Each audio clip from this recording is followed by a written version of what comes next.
முதல் வாசகம் விடுதலை பயணம் அதிகாரம் 11 திருவசனம் 10 மற்றும் அதிகாரம் 12 திருவசனம் 14.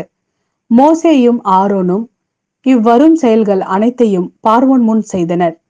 ஆண்டவர் பார்வோனின் மனம் இறுகிவிட செய்ததால் அவன் இஸ்ரேல் மக்களை தன் நாட்டிலிருந்து போக விடவில்லை. இந்த நாள் உங்களுக்கு ஒரு நினைவு நாளாக விளங்கும். இதனை ஆண்டவரின் விழாவாக நீங்கள் தலைமுறை தோறும் கொண்டாடுங்கள். இந்த விழா உங்களுக்கு நிலையான நியமமாக இருப்பதாக. இது ஆண்டவரின் வாக்கு. இறைவா உமக்கு நன்றி. மத்தேயு எழுதிய நற்செய்தி அதிகாரம் 12 திருவசனங்கள் 1 முதல் 8 வரை. அன்று ஓர் ஓய்வு நாள். இயேசு வயல்வெளி சென்று கொண்டிருந்தார். பசியாய் இருந்ததால் அவருடைய சீடர் கதிர்களை கொய்து தின்னு தொடங்கினர். பரிசேயர்கள் இதை பார்த்து இயேசுவிடம், பாரும், ஓய்வு நாளில் செய்யக்கூடாததை சீடர்கள் செய்கிறார்கள் என்றார்கள்.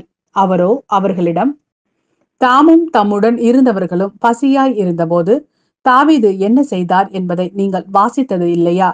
இறை இல்லத்திற்குள் சென்று அவரும் அவரோடு இருந்தவர்களும் அர்ப்பண அப்பங்களை உண்டார்கள். குருக்கள் மட்டுமே உண்ணக்கூடிய அப்பங்களை அவர்கள் உண்டது தவறல்லவா?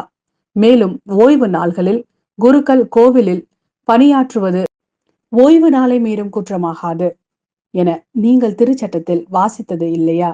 ஆனால் கோவிலை விட பெரியவர் இங்கே இருக்கிறார் என நான் உங்களுக்கு சொல்கிறேன்.